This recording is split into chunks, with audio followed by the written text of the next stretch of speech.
도서관 단골 손님들의 전화수다방, 내가 빌린 책.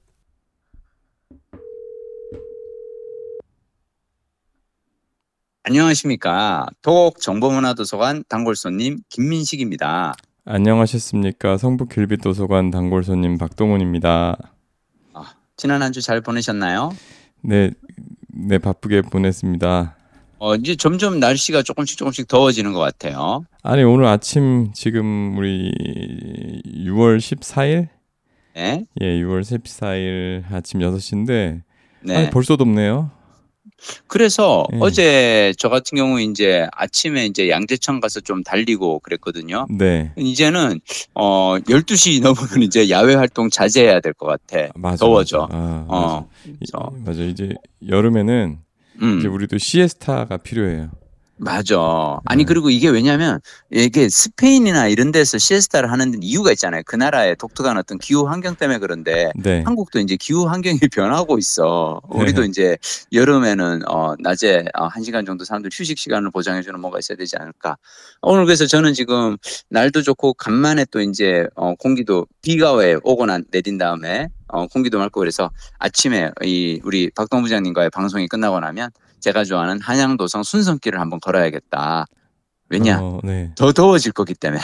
이제 갈수록 앞으로 더 더워지기 때문에 더 더워지기 전에 한양도성 순선길을 걸어야겠다라고 생각을 하고 있습니다. 벌써 사실 힘드실걸요, 더워서? 지금 시간에. 근데 그거 알아요? 더 있으면 더 힘들어지니까 지금 하는 게 최선이야. 아니 한양도성 순선길 어디로 오늘은 남산 코스 걸으려고요. 남산 코스. 남산 코스를 저는 제일 좋아해요. 어디에서 시작해서 어디로 끝납니까? 저는 제가 좋아하는 코스를 여러분들에게 말씀드리겠습니다. 네. 그 3호선 동대 입구역으로 나오세요. 3호선 동대 입구역으로 나와서 어디를 가시냐면 동대 입구역 옆에 신라 호텔이 있거든요. 네. 신라 호텔 안으로 들어가지 마시고 신라 호텔을 끼고 신라 호텔 왼쪽으로 가세요. 그 길 나 알지. 왼쪽 끝에 우리 박동 부장님 나랑 같이 가지 않았나 그때? 아니야. 예. 내가 하여튼 계속해 주세요. 어떻게 알아? 왜냐면 박동 부장님 그때 왜 남산 무슨 그 도서관 가면서 가지 않았나? 그 길인데요. 어떤 길? 방금 말씀하신 신라 호텔을 오른쪽에 두고 왼쪽으로 동대 입구에 내려서 쭉 올라가면 한양 성곽도서관 나오는. 맞아요. 한양도 성곽도서관이 나와요. 네네.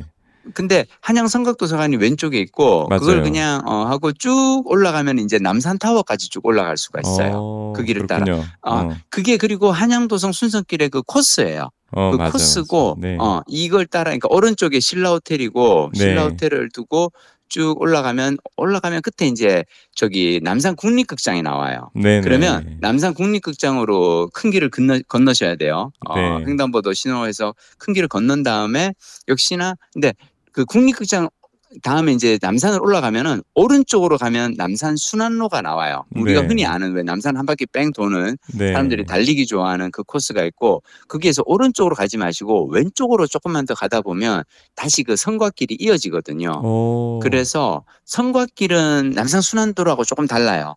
그래서 이 성곽길 우리가 보면 눈으로 보면 보이잖아요. 왜냐하면 돌로 쌓은 성벽이 있으니까 그 성벽을 따라서 올라가시면 어디까지 가냐면은 남산 타워 정상을 지나가요. 그래서 타워로 해서 이제 내려가면 저 밑에 가면 왜 저거 있잖아요. 그 뭐지 독립운동 약간 관련해서 뭐 것도 있고 맞아요.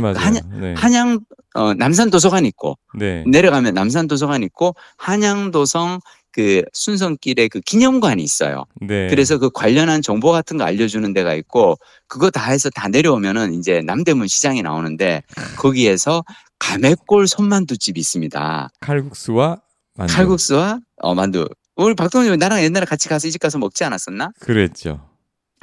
제가 그때 박동 부장님이 너무 고마웠지. 왜냐하면 저는 그 집은 정말 낮에 줄을 서는 집이라서 혼자 가서 먹기에는 테이블 차지하고 있기 미안한데 이럴 때는 동행이랑 같이 가서 둘이서 그래서 오늘 저는 감액골 손만두까지 이렇게 쫙 가서 이렇게 점심까지 먹고 돌아오는 게 저의 일요일 오늘 루틴입니다. 훌륭합니다. 아니 저는 그 지난 한 주에 읽은 재미난 책들이 좀 몇 권 있어서 박동 부장님한테 막 얘기하려고 막 입이 근질근질해. 바로 들어가시죠. 바로 들어가겠습니다. 그 책을 저는 소개받는 방식은 참 다양한데 제가 항상 하는 생각 중 하나 뭐냐면 사람들이 나보고 물어봐요. 어떻게 그래서 당신은 책을 그렇게 많이 읽느냐? 저는 호기심이 있어야 한다고 생각해요. 네. 내가 들은 이야기에 대해서 호기심이 있어야 되고 그리고 그 호기심을 키우는 방법 중 하나는 뭐냐면 내가 만나는 사람을 좋아해야 돼요. 제가 왜 얼마 전 방송에서도 소개했다시피 그 제주도에서 열렸던 한국 노년학회 세미나를 갔잖아요. 네네. 근데 이제 보통의 대부분의 이 사람들은 자기 세미나 가면은 자기 강연을만 이제 하고 이제 그다음 이제 나오잖아요. 네. 근데 나는 남아서 다른 분 발표를 내가 들었거든. 왜냐면 되게 운 좋게 내가 기조 발표였고 키노트 스피치는 왜 그 포럼에 1박 2일 하는 포럼에 제일 앞에 하는 게 키노트 스피치잖아요. 네. 나는 내 일을 먼저 끝내놓고 그다음에 다른 사람들 발표를 내가 들었어요. 근데 나는 그때 무슨 생각했냐면 여기가 한국 노년학회면은 노후의 삶에 대해서 각종 전문가들 그분이 의사일 수도 있고 심리 상담가일 수도 있고 행정가일 수도 있고 모든 전문가들이 모여서 여기 와서 자신들이 1년간 이제 일터에서 배우고 깨달은 것에 대해서 나눠주는 공간인데 여기 앉아서 내가 그럼 들으면 정말 나는 꿀팁을 나는 받을 수 있겠다. 많이 배울 수 있겠다고 생각했고 실제로 많이 배웠거든요. 네. 근데 그 발표 중에 어떤 분이 딱 얘기를 하는데 무슨 얘기를 하냐면 난 이 말이 확 꽂혔어. 노후에 대한 인식이 긍정적이냐 부정적이냐에 따라 사람의 평균 수명이 7.5년 차이가 난다. 근데 이게 그러니까 미국에서 나온 발표라는 거예요. 연구조사 결과고 그러니까 그냥 젊었을 때 40대 50대 때 사람들을 만나서 뭘 물어봤어. 그러다가 왜 다양한 그 조사를 하잖아요. 네. 질문을 질문하는데 그중 질문 하나가 뭐냐면은 당신은 노후에 대해서 어떻게 생각합니까? 라고 했을 때 부정적으로 노후란 병들고 아프고 막 주위 사람들에게 짐이 되는 그런 시기죠 라고 대답한 사람이 있고 나는 노후는 이제 드디어 이제 이 직장으로부터 벗어나서 애들 키울 걱정 다 떨치고 내가 하고 싶은 거 마음껏 하고 사는 즐겁게 사는 삶이 아닐까 생각합니다. 라고 긍정적으로 얘기한 사람이 있는 거예요. 네. 근데 나중에 수십 년이 지나고 나서 추적 조사를 하고 나서 이분들이 돌아가시고 난 다음에 봤더니 수명이 7.5년 차이가 나더라. 그 나는 이 연구가 너무 재밌어서 난 이걸 사람들한테 왜냐하면 내가 요즘 사실 그 강연 가서 늘 하는 얘기거든요. 내 은퇴 생활이 바뀐 기점이 언제냐면 탁구장이에요. 네. 나는 은퇴 후에 이제 나는 MBC에서 나왔고 할 수 있는 일도 없고 이제 약간 꿀꿀하게 살다 가겠지라고 생각했는데 탁구장에 갔더니 너무너무 즐거운 노인들이 있는 거야. 해피 막 시니어. 70, 80에 해피 시니어들. 그리고 이 해피 시니어들이 너무너무 즐거운 이 사람들이 항상 즐거워서 하는 얘기가 뭐냐면 야 우리 저녁 7시 반에 가면은 쭉도 못 쓴다. 왜냐면 저녁 7시에는 젊은 고수들이 오잖아요. 네. 퇴근하고 나서. 근데 그냥 노인들끼리 7, 80대 노인들끼리 아침 8시, 9시에 젊은 사람들 없는 반에 가니까 비교 대상이 노인들이잖아. 네. 그리고 이분들은 항상 뭐라는 줄 알아요? 야 아침에 눈 뜨고 나서 이렇게 갈 수 있는 곳이 가고 싶은 곳이 있는 게 얼마나 좋으냐. 네. 탁구 치러 막 오고 싶어서 막 설레. 그리고 오면은 반겨주는 사람 있잖아요. 네. 빨리 와라. 우리 시합해야 되는데 그러지 않아도 멤버가 모자란다. 빨리 와라. 그러니까 가고 싶은 곳, 나를 반겨주는 사람들이 있어서 너무 좋고 그러니까 탁구장에서 막 즐겁게 가고 나는 이분들을 보면서 노후가 괜찮겠다라고 생각하고 자 나는 이 노후에 대한 인식이 난 탁구장에서 만난 노인들이 다 너무 건강하거든. 네. 그래서 내가 알고 있던 노인들과 다른 삶이야. 이거에 대해서 고민하고 있는데 마침 이런 책이 있다고 하니까 그 발표에서 소개한. 네. 그래서 제가 그 책을 찾아봤어요. 자, 이 책의 제목이 뭐냐면 나는 이 제목이 사실 아쉬워. 나이가 든다는 착각. 그러니까 이게 나는 한국 제목은 조금 그런데 이게 그 베카레비라고 하는 미국의 이제 연구자가 쓴 책이고요. 네.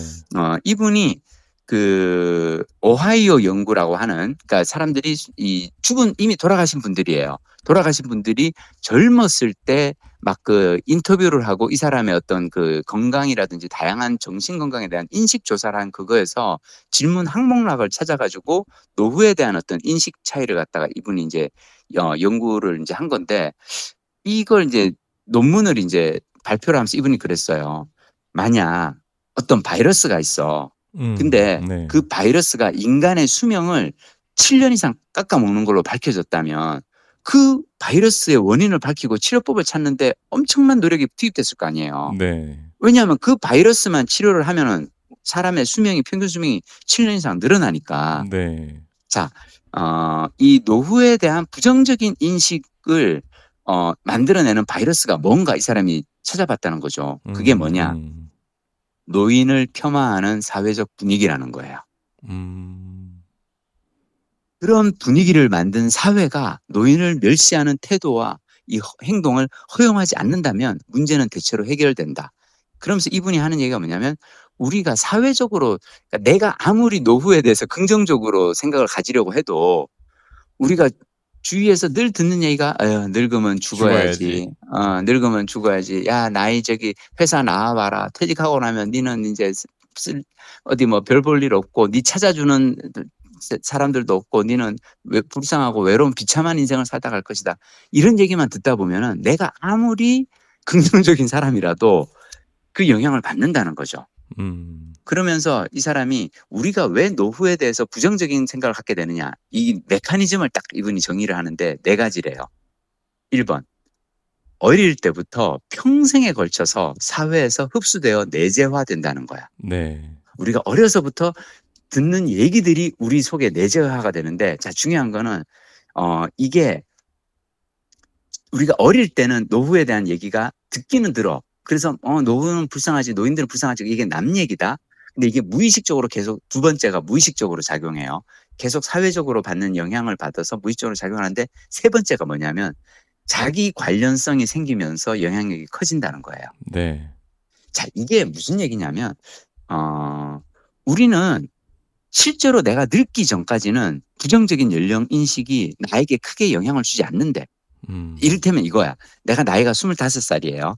근데 자동차 열쇠를 내가 엉뚱한 곳에 둬가지고 아침에 출근해야 되는데 열쇠를 못 찾아서 막 난리가 쳐. 그럴 때는 우리가 별로 대수롭게 여기지 않아. 뭐라 생각하냐면 아이씨 내가 어제는 간밤에 술을 많이 먹어가지고 내가 술 먹고 들어오면서 열쇠를 엉뚱한 데 뒀구나. 다음부터는 자동차 키는 항상 여기에 둬야지. 이렇게 생각하고 그냥 넘어가. 근데 75세 네. 아침에 일어나서 어딜 가려고 했는데 내가 자동차 키를 어디 둔지 기억이 안 나. 그럼 우리는 바로 나 이거 치매 아닌가? 나 이거 드디어 치매가 왔나 보네. 자, 그게 왜 그러냐? 60세가 넘으면 정신 능력이 떨어진다는 고정관념을 평생 흡수한 탓이라는 거죠. 그래서 이 노후에 대한 부정적 인식은 언제 문제가 생기냐면은 내가 늙으면 그때부터 문제가 생긴다는 거예요. 내가 나이가 들어서 건강이 나빠지면 아이고야 이래서 드디어 나도 비참한 노인이 되는구나. 자, 그러니까 3번째가 자기 관련성이 생기면서 영향력이 커지고 문제는 이게 4번째인데 심리적, 생체적 행동 경로를 통해서 건강에까지 영향을 미친다는 거지. 왜냐하면 내가 이제 나도 이제 노인이 돼서 건강이 나빠졌네. 나 이제 치매가 올 것 같은데 이런 부정적 이 생각이 스트레스를 불러오고 스트레스는 다시 건강에 영향을 미치잖아요. 네. 그러니까 악순환이 시작된다는 거야. 몸과 마음이 서로.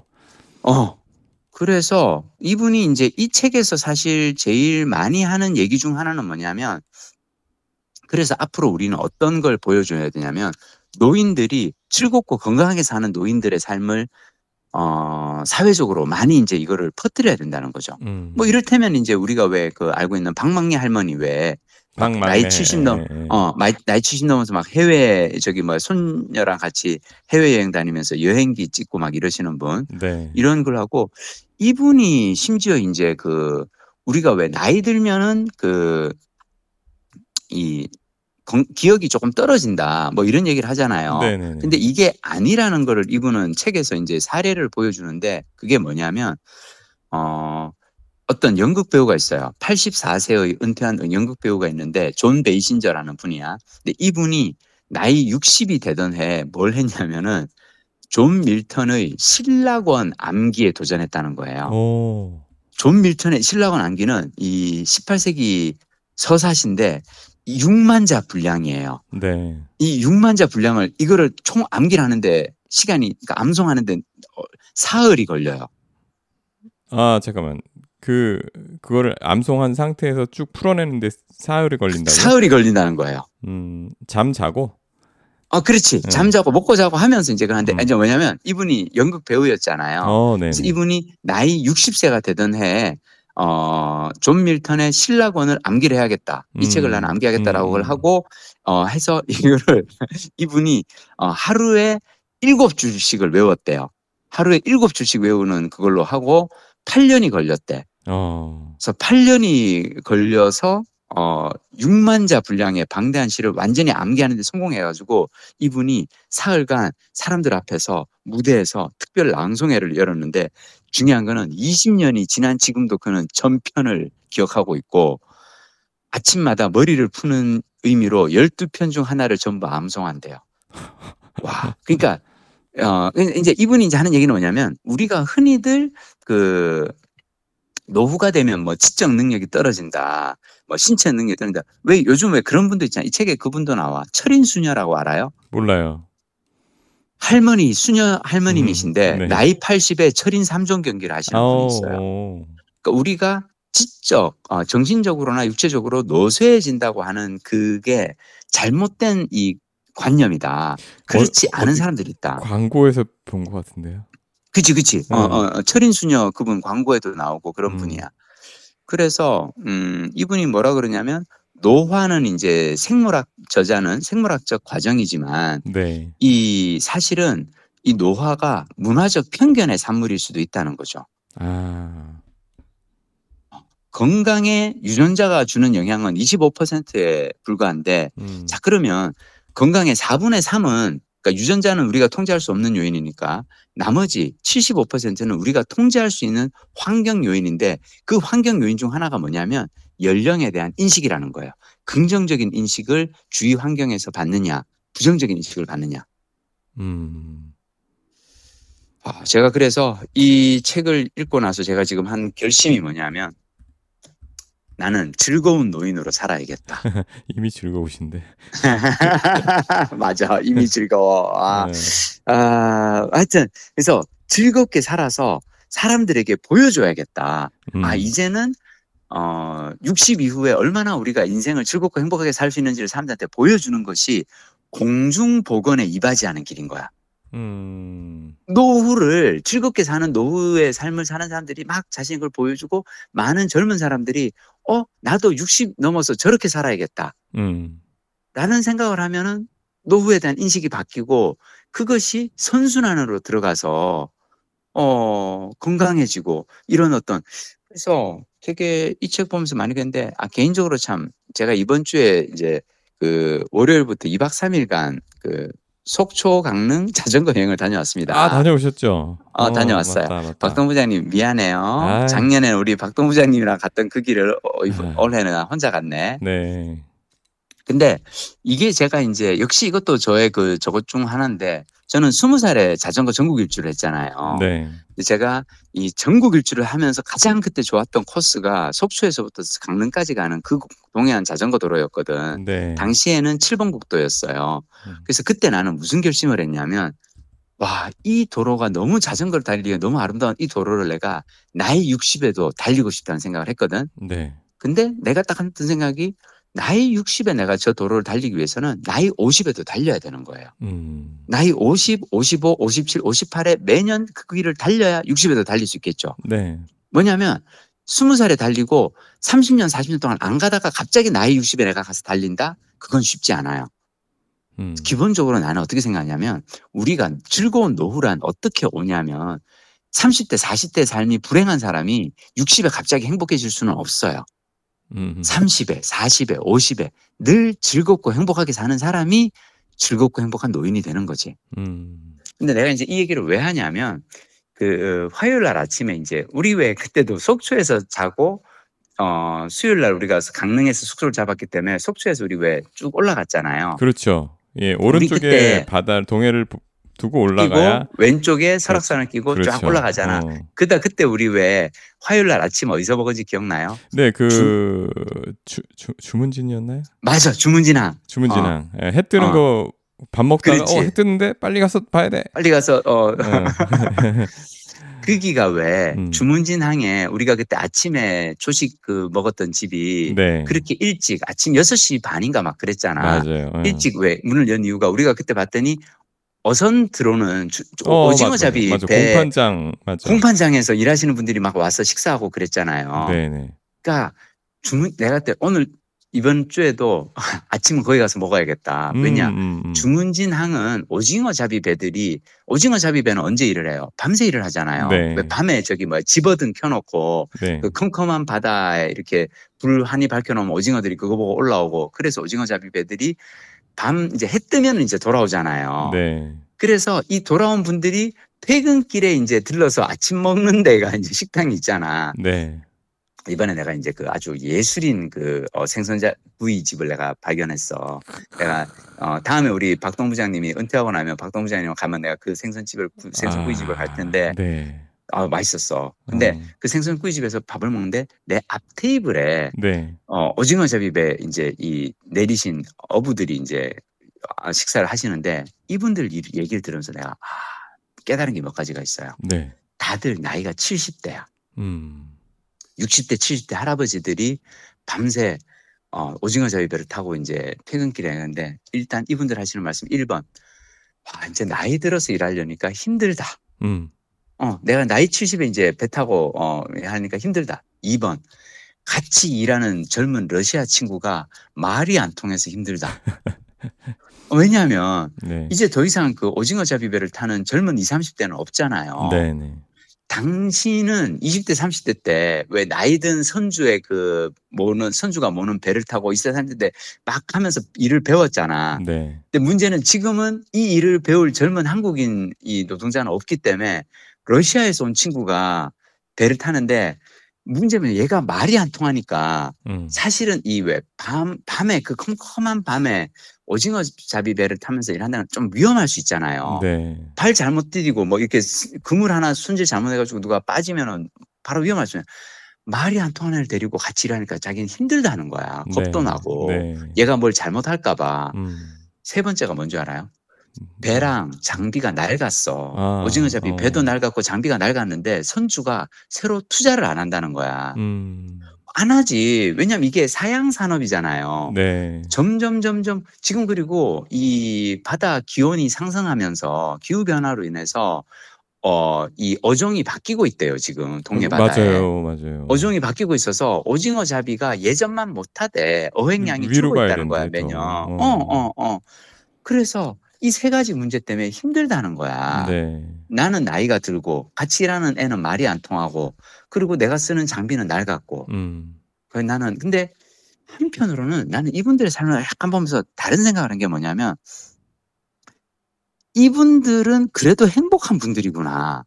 왜냐하면 이분들은 노후에 대한 긍정적 인식을 가지고 있는 거예요. 주위에 다들 70 노인들이 다 나가서 일하고 있거든. 그러니까 당신도 나와서 일을 하는 거야. 그게 너무 당연한 거야. 네. 근데 도시에서의 노인은 생산 활동에서 배책이 되잖아요. 네. 배제가 되잖아요. 왜냐하면 모든 전국의 젊은 사람들이 시골에서 나고 자란 젊은 사람들이 20살이 넘으면 어디로 온다? 도시로 온다. 대도시로 와서 거기서 일을 하다 보니까 대도시의 일자리는 젊은 사람들이 다 차지하고 있잖아요. 네. 그래서 노인들은 그냥 생산활동에서 배제되는데 시골은 아니거든.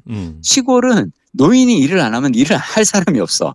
그나마 젊은 노인들, 내가 말하는 건 60, 70의 젊은 노인들이 일을 해야 80, 90 노인들이 생활할 수가 있거든. 그래서 저는 이번에 이렇게 보면서 몇 가지 하여튼 다양한 생각을 이 책을 읽으면서 했는데 개인적으로 저는 우리가 고령화 시대에 어차피 우리는 이제 앞으로 다 오래 살게 되는데 우리의 노후에 대해서 긍정적인 어떤 인식을 갖고 살아가는 것이 우리 자신에게도 좋고 공동체에도 도움이 될 것 같다. 이런 생각을 해봤습니다.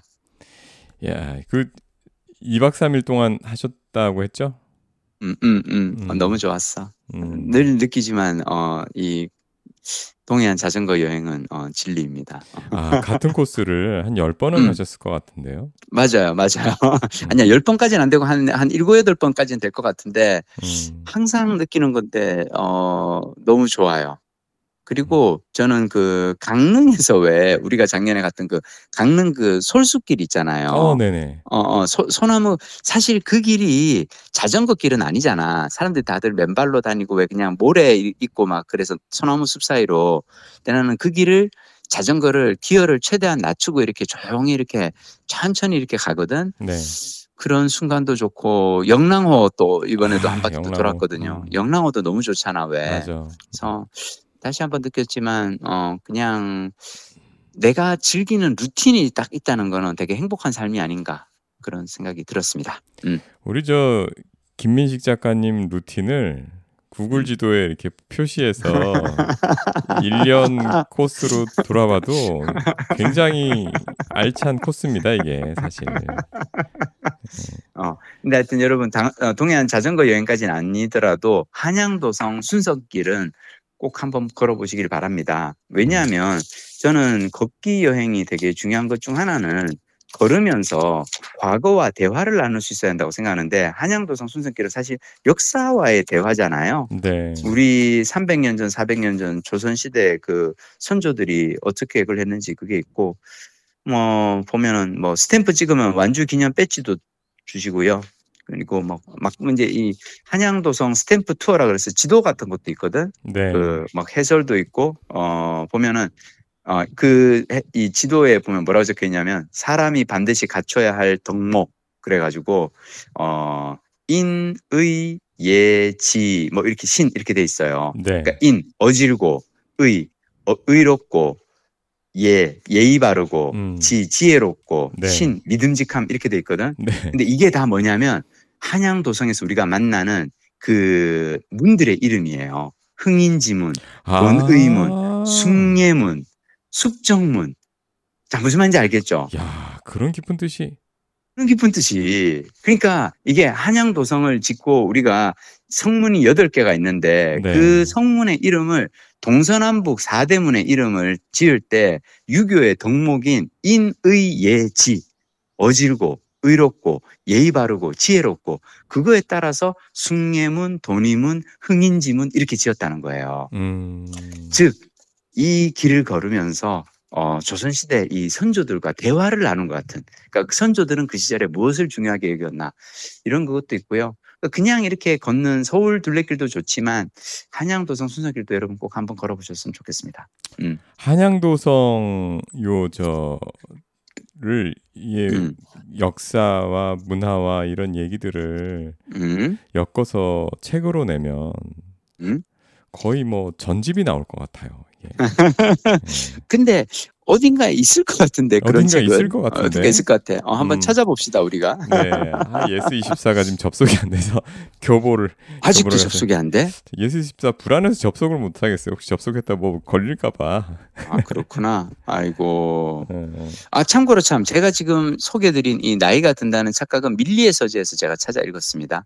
너무 좋은 게 밀리의 서재 있어요. 나이가 든다는 착각. 나는 그때 세미나 나는 원래 강연 들을 때 핸드폰 절대 안 쓰거든요. 네. 근데 이때는 내가 이 책은 진짜 바로 읽고 싶다. 이게 노후에 대한 인식이 긍정적이냐 부정적이냐에 따라 사람의 평균 수명이 7.5년이 차이가 난다고 하니 참고로 저의 요즘 이제 소망 중 하나가 따든동 오래 사는 겁니다. 오래 사는 거여서 그래서 바로 찾아봤는데 밀리의 서재에 있었고 밀리의 서재 근데 다만 저는 이 책을 여러분께 소개하면서 잠깐 솔직하게 얘기할게요. 네.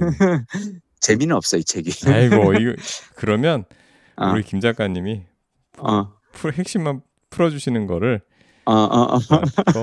제가 나중에 블로그에 한번 올릴게요. 그래. 혹시나 이제 왜냐면 귀로 들은 건 왜 이게 재미가 없냐면 네. 이분이 이게 새로운 발견이잖아요. 네. 그러니까 이 노후에 대한 인식만으로도 수명이 차이가 난다는 게 이 새로운 발견이라는 거는 항상 뭐냐면 학자가 이거를 발표를 할 때는 여기에 대해서 어떤 자료 조사를 했고 어떤 뒷받침이 되냐 이걸 쫙 하거든. 사실 결론은 되게 심플한데 이 결론을 위해서 엄청난 그 연구조사와 자신의 연구조사가 어떻게 이루어졌는지 이걸 하는데 내가 보면서 이거 나같이 그냥 활자 중독자는 참고 견디고 읽는데 일반 독자가 읽기에는 조금 내가 너무 솔직하게 얘기했나? 근데 다만 내가 이걸 소개하는 이유는 그거야. 만약 여러분이 보건의료에 종사하거나 이런 데 관심 있는 분일 수 있잖아요. 왜? 네. 그러면은 그냥 들은 걸로만 할 게 아니라 이거는 내가 나중에 연구할 때 아니면 혹시나 병원에서 일할 때 이거는 한번 동료들하고 얘기해봐야겠다 싶을 때 여러분이 참고하시라고 책을 소개하는 거고요. 그냥 독자분들은 굳이 그걸 안 하시는데 오히려 제가 소개하고 싶은 책은 따로 있는데 나 한 권 더 해도 되나? 아니면 우리 그럼요. 박동 부장님 읽은 책 아니. 저는 이번 주에 알았어. 특별히 할 만한 게 없어요. 예. 우리 박동 부장님 한 1년 놀다가 복직하니까 바쁘죠?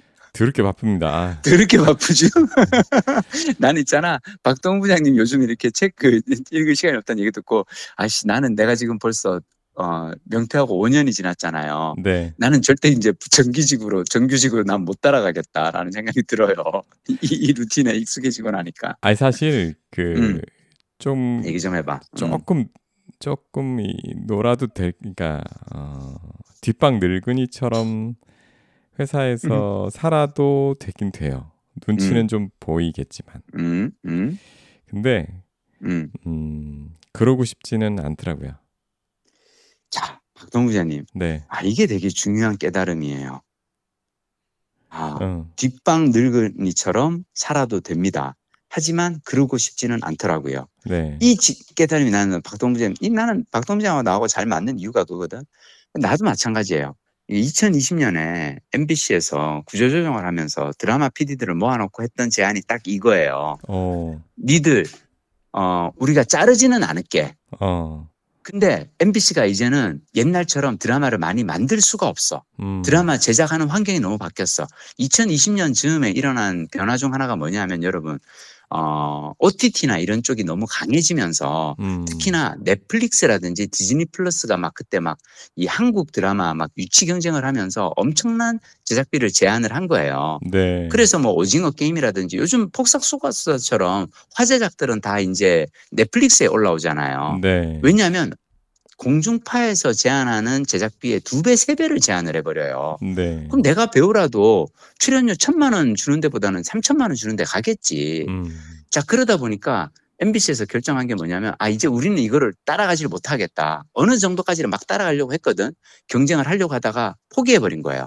자, 문제는 포기하고 나니까 무슨 문제가 생기냐면 자, 이제 제작은 안 하는데 PD들은 남잖아요. 네. 이미 그리고 이 사람들은 나름 그래도 청춘을 바쳐온 이 조직에 청춘을 바쳐왔잖아. 드라마 왕국 MBC에 그걸 만들어온 사람들인데 그냥 니들 나가라고는 못한다. 다만 니들이 남아있으면 니들은 그냥 월급 또박또박 하다가 하면서 뒷방 늙은이처럼 살게 될 거다. 뭔가 창의성 있는 뭐 이렇게 창작 활동을 MBC에서는 할 수가 없어. 왜냐? MBC는 드라마 제작을 안 할 거니까. 자, 네가 선택해라. 명퇴를 하고 나가면은 네가 하고 싶은 거 하면서 살아도 된다. 근데 여기 남으면은 우리가 생계는 책임져 주지만 할 수 있는 일은 없어. 그때는 바로 손들고 그럼 난 나갈게요 하고 나온 거란 말이에요. 자, 나는 우리가 좀 더 전투적으로 퇴직 이후의 삶을 바라봤으면 좋겠어요. 난 너무 안타까운 게 난 지금 MBC에 남아있는 동료들 너무 안타까워요. 남아있는 분들이 계세요? 계시구나. 많이 계시죠. 죄송해요. 계시겠구나. 죄송해요. 내가 순간 계시겠네요. 네. 죄송해요. 이러니까 하면 혹시라도 이제 이거 혹시라도 누가 동료들이 들으면 이 자식이 지는 나가서 뭐 책 쓰고 끌떡거리고 다닌다고. 아니 난 이거는 MBC 얘기가 아니에요. 나는 뭐냐면 지금의 대한민국 전 기업이나 전 이 공공 조직이라든지 공무원 사회지 어디든 다 있는 한 문제라고 생각해요. 사람들이 자기 생산성이 떨어졌는데 젊은 사람들의 어깨 위에 올라타고 오로지 내 생산성을 발휘하지 못하고 젊은 사람들 머리 위에서 관리자로 살면서 조직의 생산성을 효율을 떨어뜨리고 있는 인간들이 있다고. 나는 우리가 염치라는 걸 알았으면 좋겠어요. 내가 어느 정도 하고 더 이상은 조직에 도움이 되지 못한 생각하면은 과감하게 떨치고 나오세요. 나와도 죽지 않아요. 그리고 어떻게든 뭔가 할 수 있는 일을 찾아보자고요. 저는 내가 요즘 사실은 지난주에는 이제 그 자전거 여행하면서 인디워커 우리가 왜 예전에 한번 소개했던 책 있잖아요. 그 인디워커를 다시 읽었거든요. 다시 한번 느낀 건데 이제 우리는 다들 인디워커로 살아야 돼요. 이 길로 가야 돼. 그리고 그 전주에 우리가 또 그 소개했던 작지만 또렷하게 빛나는 이런 책 있잖아요. 이런 책들 여러분들 읽으셔야 돼요. 제주도로 가서 각자의 브랜드가 되고 노후에 무엇을 할 것인가. 기나긴 시간이 주어지거든요. 20-30년 이상이 주어지는데 그걸 뭘 할 것인가. 미안합니다. 갑자기 열을 올려서. 근데 박동 부장님 그 생각이 맞아. 진짜로 우리는 뒷방 늙은이로 그냥 살 게 아니라 뭐라도 해야 되는데 어떻게 할 것인가는 각자가 고민을 해봐야겠죠. 그 네. 한 권 더 내가 한 권 더. 그건 뭐냐면 제가 되게 제일 좋아하는 화가는 반 고흐거든요. 빈센트 반 고흐. 그래서 왜 그 몇 년 전 제가 유럽 여행 가서도 네덜란드에 가서 고흐 뮤지엄도 갔다 오고 막 그랬는데 이번에 도서관에 갔더니 도곡정보문화도서관 신간 코너에 갔더니 반 고흐 인생의 그림들이라는 책이 있는 거예요. 근데 이게 판형이 되게 커요. 쉽게 얘기하면 이거 뭐라 그래야 되나? 거의 노트북 정도의 크기 정도의 큰 책이에요. 그래서 우리가 보통 하면서 근데 이 책의 저자가 김영숙 님이에요. 내가 되게 사실 좋아하는 저자인데 이분이 그 미술 에세이스트거든요. 그래서 원래 이분은 고려대학교에서 스페인어 전공하셨는데 주한 칠레 대사관 뭐 이런 데서 일을 하시다가 40살에 그림에 대한 열정이 생긴 거예요. 그래서 대사관 나와서 이화여대 대학원에 들어가서 미술사를 공부를 하십니다.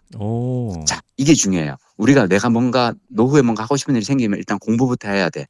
그래서 이분이 40살에 대학원 진학해서 미술사 공부하시고 지금은 이분이 미술에 대한 책을 쓰시거든요. 나는 이분이 사실 쓰시는 책들 되게 좋아하는데 이를테면 뭐 그 루브르와 오르세 명화 산책, 뭐 미술관에서 읽는 세계사, 아니면 미술관에 가고 싶어지는 미술책, 뭐 이런 어떤 그 다양한 그 미술에 관련한 책을 쓰시는데 난 도곡정보문화도서관 갔다가 신간 코너에 딱 이걸 있는 거 보고 내가 좋아하는 반 고흐의 그림을 내가 좋아하는 김영숙 작가의 글로서 읽는 거예요. 김형숙이에요? 김영숙. 영숙. 오케이. 제가 이분 책을 사실은 블로그에서도 많이 소개를 해서 제 블로그에 오셔서 김영숙 치면은 이분 책 이전에 제가 소개한 책들도 만나실 수 있는데 되게 이 책이 너무 좋은 건 뭐냐면 그 반 고흐의 그림 하나하나를 옆에 이렇게 그 아주 컬러로 인쇄도 잘 돼 있어요. 반 고흐의 그 명화 120장의 불멸의 작품들을 쫙 이렇게 해놓고 그 그림을 그렸을 즈음에 이 고흐의 어떤 마음을 왜 고흐가 동생 테오와 나눈 그 편지 있잖아요. 그걸 통해서라든지 아니면 당시의 어떤 그 역사적 어떤 그 배경을 통해서 설명을 하시는데 이를테면 이런 식이에요. 눈이 내린 풍경이라는 그림이 있어요. 고흐의 잘 유명하지 않은 그림이야. 근데 이 그림이 어디에 있냐면 뉴욕 구겐하임 미술관에 있대요. 근데 이 그림이 언제 유명해졌냐면 그 도널드 트럼프 덕분에 유명해졌다는 거야. 왜냐하면 2017년에 도널드 트럼프가 2017년 그때 이제 첫 번째 대통령 임기 시절에 자기가 이 그 뉴욕 구겐하임 미술관에 요청을 합니다. 고흐의 이 눈이 내린 풍경을 그 이 백악관 집무실에 걸어두고 싶다. 그래서 대여를 요청했다는 거예요. 아니 저 복사판이라 그러나요? 그렇지. 그런 거 많지. 그렇지. 근데 이제 이거를 지금 그래도 이제 나 대통령이야. 아니 그리고 너네 미술관에 뭐 그냥 내가 달라는 것도 아니고 대여야. 대통령 그 임기 기간 동안 이 백악관을 장식하는 그림. 근데 그게 사실은 원래 왜 그 많이들 그런 거 있잖아요. 왜 어떤 대통령이 들어가서 자기가 이렇게 백악관을 갈 때 자기가 정말 좋아하는 그림을 뭐 이거 해줄 수 있잖아. 근데 이거를 수석 큐레이터인 당시 그 낸시 스펙터라고 하는 그분이 단박에 거절합니다. 근데 이 책에서 이 글이 난 재밌었어. 근데 그냥 거절하고 마는 게 아니라 이분이 이제 거절하면서 대신 우리 구겐하임에 있는 거 다른 작품 대여해 줄게라고 한 거예요. 그래서 뭐냐면 재미있게도 그녀가 이 작품 대신 제안한 것은 이탈리아 미술가 마우리치오 카텔란이 2016년에 18K 금으로 제작한 번쩍거리는 변기 작품이었다. 뭐냐면 니는 금으로 된 번쩍거리는 똥덩어리야. 나는 근데 나 이거 몰랐거든. 우리가 그러니까 이 책이 좋은 게 그거예요. 그러니까 반 고흐 인생의 그림들이라는 책이 이 김영숙이라는 분이 워낙 그림에 대해서 이제 조예가 깊으신 분이고 미술사를 전공하신 분이다 보니까 거기에다가 이분이 이제 또 세상사에 대해서 관심이 많거든요. 저는 이분 이제 페이스북 세상사에 대해서 관심이 많다 보니까 이분 정치적으로 되게 좀 이렇게 깨어 있으신 분인데 그러다 보니까 이런 그 뉴스를 보면 다 이렇게 그걸 해뒀다가 책에 이렇게 녹여내시는 거지. 나 이런 일화가 있는지 몰랐거든. 도널드 트럼프가 사람들한테 잘 유명하지 않은 그 그림 있지 않아요? 반 고흐 작품 중에 눈이 내린 풍경? 제가 개인적으로 좋아합니다. 저 미술의 조예가 나름 깊거든요. 저희 미술관에 집무실에 걸어두겠습니다. 그랬더니 니한테 맞는 작품이 있어요. 이걸로 가져가세요. 18K 금으로 제작한 번쩍거리는 변기예요. 니는 금으로 빛나는 똥덩어리야.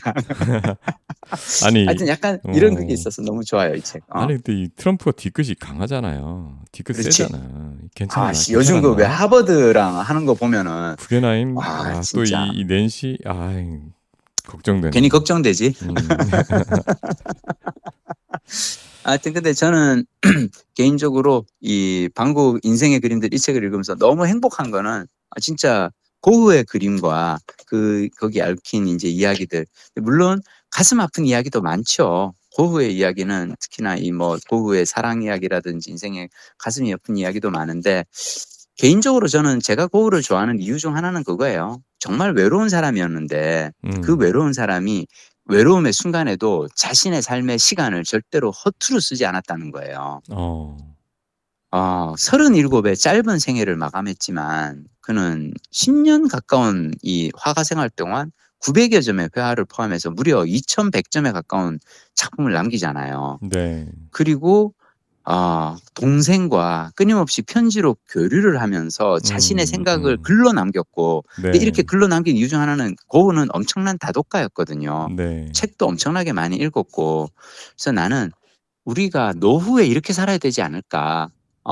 책을 읽고 공부를 하고 그렇게 해서 내가 하고 싶은 일 그것이 그림이 되었건 무엇이 되었건 그 일에 열정을 바쳐서 세상 사람들이 나를 알아주거나 말거나 내가 2100편의 그림을 그려도 평생 판 그림은 한 장밖에 없잖아요. 근데 세상 사람들이 나를 알아주거나 말거나 상관없이 나는 나의 시간, 나에게 주어진 인생을 열정적으로 최선을 다해서 살겠다.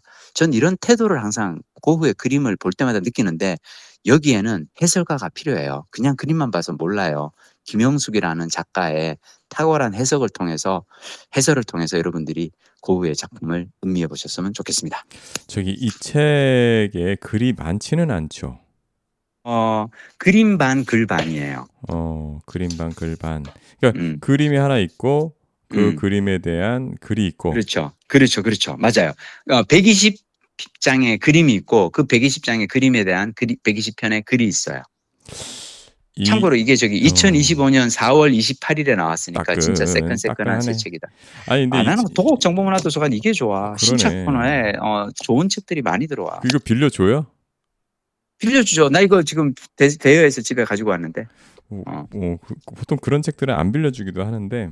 아니야. 그런 건 없어. 도곡문화도서관은 무조건 다 빌려줍니다. 듣다 보니까 이 책은 그 멀티미디어 북으로 만들면 되게 좋겠다는 생각이 들어서요.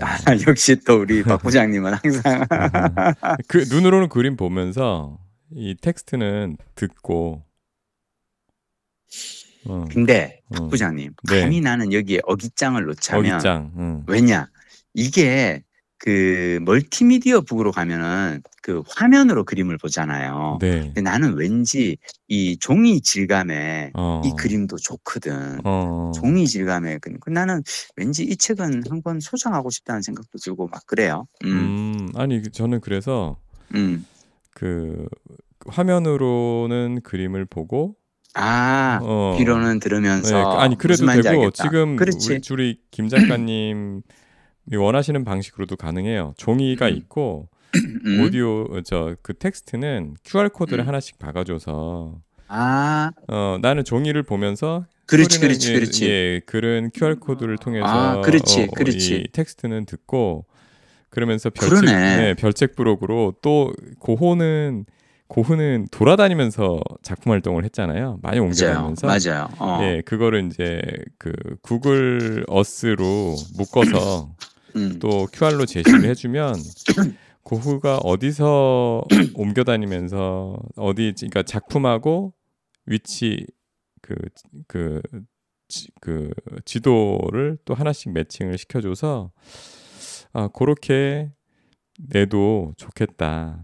아니 근데 나 그냥 궁금한데 박동부장 혹시 이 책 보셨어요? 안 봤어요. 아니 왜 내가 이 얘기를 하냐면은 내 지금 들으면서 우리 박동부장 진짜 감이 좋다.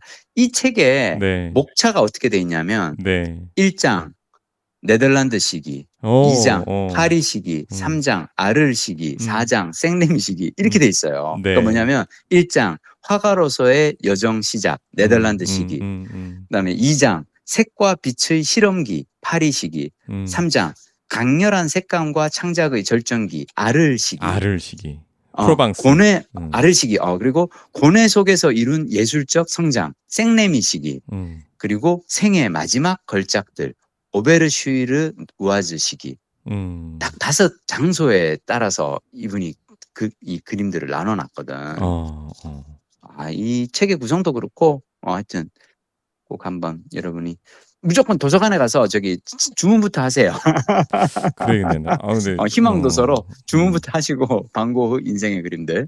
아니 작가는 이렇게 책을 냈는데 그거에 어떤 메타 작품이라 그럴까요? 그런 걸로 이런 멀티미디어 보조제를 그렇지. 예, 만들어 드리면 기분 나쁘실까? 나는 그렇게 생각하지 않아요. 아니 적어도 누가 내 책을 가지고 만약 그렇게 한다면 나는 그렇잖아. 그거는 내 책에 대한 어떤 헌사라고 생각하지. 그리고 어떻게든 무언가가 알려지는 건 난 좋은 거라고 생각하는데 하여튼 그거는 우리 박 부장님이 책을 읽고 난 다음에 생각해. 반고 인생의 그림들을 보고 나면 아마 박 부장님 나름대로 또 하고 싶은 일이 생길 수도 있어. 대여 경쟁이 치열할 것 같은데. 그러니까 당신이 희망도서를 신청을 해야 돼. 희망도서 신청하면 무조건 그 신청한 사람한테 1번에 순위가 오잖아. 나 희망도서 신청 많이 했는데 한 번도 사준 적이 없어요. 진짜? 나보다 앞서 희망도서를 하신 분이 있을 수도 있고 뭐 어쨌든. 그렇구나. 알았어. 근데 김빌도서관에서의 시간이 길지 않습니다 이제. 그렇군요. 네. 청라도서관 쪽으로 저 이제 곧 단골손님 타이틀이 바뀔 겁니다. 그럼 저기 인천 그쪽 아닌가요? 맞습니다. 청라지구? 맞습니다. 가서 제가 알았어. 그 도서관에 또 새로운 또 도서관 소식을 또 전해주시겠군요. 그렇게 했습니다. 얼마 안 남았어요. 알겠습니다. 네. 저는 이제 한양도성 남산 코스가 기다리고 있습니다. 이게 얼른 나가셔야겠네. 선블럭 챙기시고 선블럭 챙겨야 돼. 맞아. 그런 날입니다. 네, 맞습니다. 자, 그러면 우리는 또 다음 주에 또 새로운 책 이야기로 뵙도록 하겠습니다. 똥 부장님도 책 좀 읽어주셔야 되는데 너무 바쁘시니까. 스피드가 알았어. 느려요. 네. 알았어. 다음 주에는 좀 한 권 정도는 우리 소개하자. 네, 알았습니다. 알았어. 잘 다녀오십시오. 들어가세요. 예. 네.